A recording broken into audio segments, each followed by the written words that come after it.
Let's bike global news.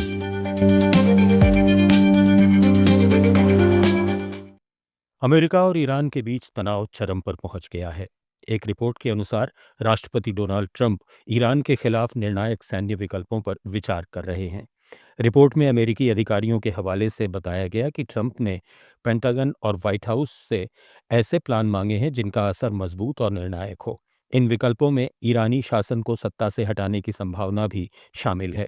Trump ने हाल में कहा था कि अमेरिका की एक मैसिव आर्म्ड मिडिल ईस्ट की ओर जा रही है। इसमें USS Abraham Lincoln aircraft carrier strike group शामिल है जो जल्द ही क्षेत्र में पहुंच सकता है।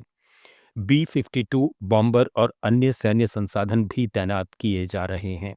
इससे आशंका जताई जा रही है कि अमेरिका ईरान पर अचानक सैन्य कार्रवाई कर सकता है।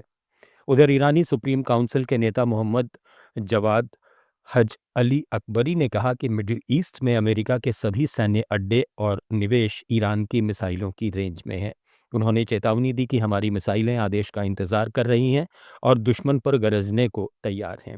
ईरान ने किसी भी हमले को ऑल आउट वॉर मानने की बात कही है। ट्रंप ने कनाडा पर भी निशाना साधा है। उन्होंने कहा कि चीन कनाडा को 1 साल के अंदर ही खा जाएगा। ट्रंप का गुस्सा कनाडाई पीएम मार्क कार्नी के golden dome missile defence project का विरोध करने और चीन के साथ नज़दीकी बढ़ाने पर है। ये प्रोजेक्ट ग्रीनलैंड में प्रस्तावित है जिसे ट्रंप उत्तर अमेरिका की सुरक्षा के लिए ज़रूरी बताते हैं। कार्नी ने 13 से 17 जनवरी तक चीन का दौरा किया और वहां बड़े व्यापार समझौते किए। कनाडा अब चीनी इलेक्ट्रिक वाहनों पर 100% टैरिफ घटाकर सिर्फ 6.1% कर रहा है। बदले में चीन कनाडाई कृषि उत्पादों जैसे कैनोला पर टैरिफ 84 से घटाकर 15% कर रहा है, जो साल के अंत तक 0 हो सकता है। ट्रंप ने इसे उत्तर अमेरिका की सुरक्षा के लिए खतरा बताया और कहा कि कनाडा अमेरिका के बजाय चीन से दोस्ती बढ़ा रहा है, जो उसे पहले साल में ही बर्बाद कर देगा। ट्रंप अब ब्रिटिश प्रधानमंत्री कीर स्टारमर से भी झगड़ पड़े हैं। उन्होंने एक इंटरव्यू में नाटो गठबंधन पर हमला बोला। उन्होंने कहा कि अमेरिका को कभी नाटो की ज़रूरत नहीं पड़ी और अफगानिस्तान में यूरोपीय सहयोगी देशों के सैनिक फ्रंट लाइन से थोड़ा पीछे रहे। उन्होंने दावा किया कि सहयोगी देशों ने सैनिक भेजे ज़रूर, लेकिन वे बड़ी लड़ाई से दूर रहे। इस बयान पर ब्रिटिश पीएम कीर स्टारमर ने कड़ा एतराज जताया। उन्होंने इसे अपमानजनक बताया। स्टारमर ने कहा कि अगर उन्होंने ऐसा बयान दिया होता तो वे माफ़ी मांगते।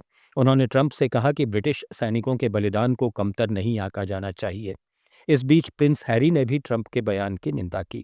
उन्होंने कहा कि नाटो सैनिकों के बलिदान को सच्चाई और सम्मान के साथ याद किया जाना चाहिए। मैं वहां सेवा दे चुका हूं। मैंने आजीवन दोस्त बनाए और कई दोस्त खोए भी। प्रिंस हैरी, जो ब्रिटिश आर्मी में सेवा दे चुके हैं और 2 बार अफगानिस्तान तैनात रहे। अमेरिका के जॉर्जिया में एक भारतीय व्यक्ति ने मामूली झगड़े के बाद अपनी पत्नी और 3 रिश्तेदारों की गोली मारकर हत्या कर दी।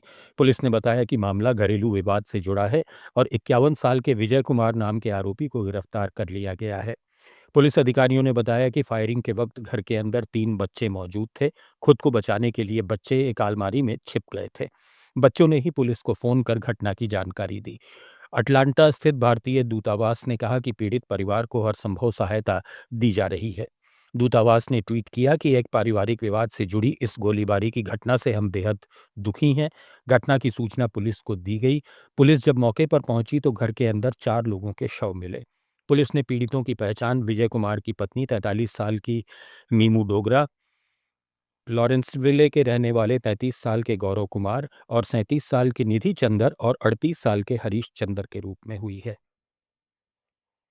ग्लोबल न्यूज में फिलहाल इतना ही। बने रहिए लेट्स माइक के साथ। आप सुन रहे थे let's make more than radio. Follow कीजिए हमें हमारे सोशल मीडिया प्लेटफॉर्म्स पर। It's time for news. It's time for more than radio. Presenting the first radio news app, Let's Mic. Let's Mic, a news-based app on your phone where you get to watch and listen news, talk shows, interviews, radio show podcasts. On Let's Mic, you get all relevant information of TV, print, radio, podcast, and digital. Let's Mic talks about every segment of life.